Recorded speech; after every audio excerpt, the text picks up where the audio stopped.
Hi, I'm Meredith Nathan, Director of Massage at Pulling Down the Moon, and in honor of the month of February, which of course is the month of Valentine's Day, I wanted to show you guys a couple of techniques you can use to incorporate into some couples massage. So just some simple basic techniques to help you and your partner relax, connect with each other, and have fun. So with that, I'm actually going to have my helper over here, Radha. She's going to come over. So for this first technique that we're going to do a little bit of back work and a little bit of shoulder work, you can just use any basic chair and you can just put a pillow on the chair like this. Now, if Radha were a little bit taller, she needed a little extra support, we could take a second pillow, put it right up here, but she doesn't need that, so we're going to go ahead and Radha, you can go ahead and sit on the chair and get comfortable. So she's just going to support her chin and just let her arms hang down. Perfect. So in this position with her stable, we can start by doing some compressions into her back and shoulder area. So the pressure is really going into the heel of my palm here. I can work my way down. This is a very lightweight chair, and Radha is a very lightweight person, so a heavier chair will give you a little bit more support. But you can go ahead and just do pressure with your hands down the back along either side of the spine. You don't want to get it on the spine, that's not comfortable. And you can also do, if you want, pressure points with your thumbs, or you can do pressure points with your knuckles.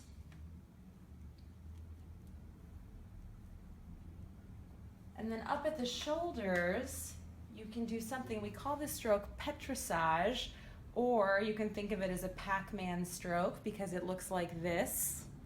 Basically, you can go ahead and just rub the shoulders in this position really easily.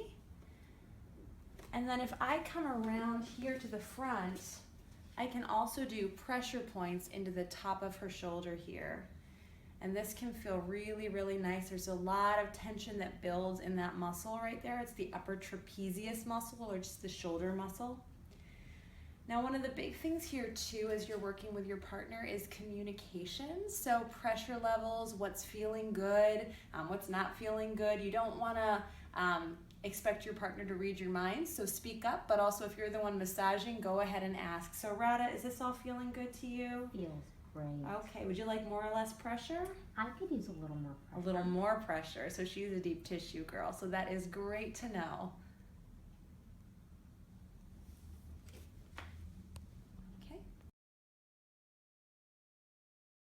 Sequence, we can use at home a bed to lie upon. As you can see here for Radha, I've got a pillow underneath her head.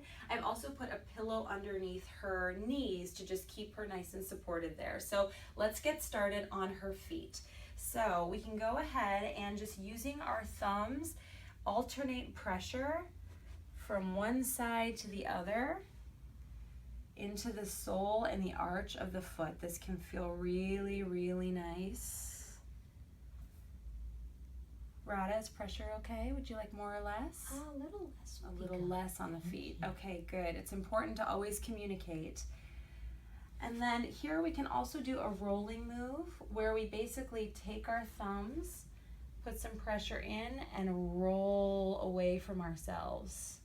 And then come back and then roll again. So it's nice to be able to roll the foot this way. And we can do it on the other side as well. Now there's a point here that can help with enhancing fertility as well if that's a goal. Right here in between the ankle bone and the heel, you take that middle point right at the diagonal, and that's the reflex point for the uterus, right there. So you can put a little bit of pressure there. It can be a sensitive spot, and hold for about 30 seconds. You can also do the opposite on the other side right here, from the heel to the ankle bone, and then the middle point right there. This is the reflex point for the ovaries.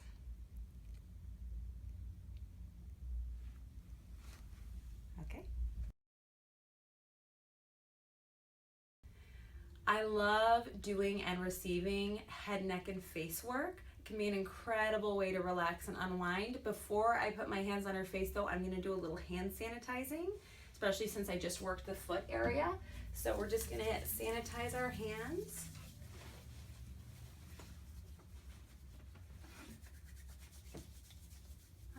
so you can just close your eyes, Rada. And I can do, sorry if my hands are a little cool, little circles along the jawline. Can feel very, very nice. And then coming up to the actual jaw area, this is called the masseter muscle. You don't need to know that, but I can do little circles. So I'm doing sort of alternating circles into this muscle here. And I can do circles that are not alternating as well. Would you like more or less pressure here, Rada? A little more would be great, thank you. Some people have a very sensitive muscle here, and other people it's very, very tough. So again, communication with your partner is always key. And then coming up to the brow. The brow is a lovely, lovely area because there's a lot of just delicious pressure points sort of right underneath the brow along the orbital bone. So you can actually probably feel on yourself, there's lots of little tiny muscles there, and it can feel really nice to just have a little bit of pressure and release, and a little bit of pressure and release, all along that orbital bone underneath the brow. A little bit of pressure and release. Can also feel nice to do just tiny little circles in this area. Not big circles, just tiny little circles. Okay, and coming into the scalp, you can just do, again, nice circles. Circles are your friend when you're massaging the face for sure, and the scalp. So I'm just using pressure from the tips of my fingers, my little finger pads, and I'm working the whole scalp area. I want to be slightly firm, but still gentle. And also, if you're massaging your wife, try not to mess up her hair too much. That's a tip for you. So we can do some nice temple massage right in this area. And then finally, I like to come underneath the head. So right where the top of the neck joins the base of the skull, and I like to curl my fingers under there and just pull back ever so slightly. So I am getting my fingers in place right underneath the skull. I'm coming into that curl position, and I'm just leaning back ever so slightly, just creating a nice little gentle pull on the head and neck.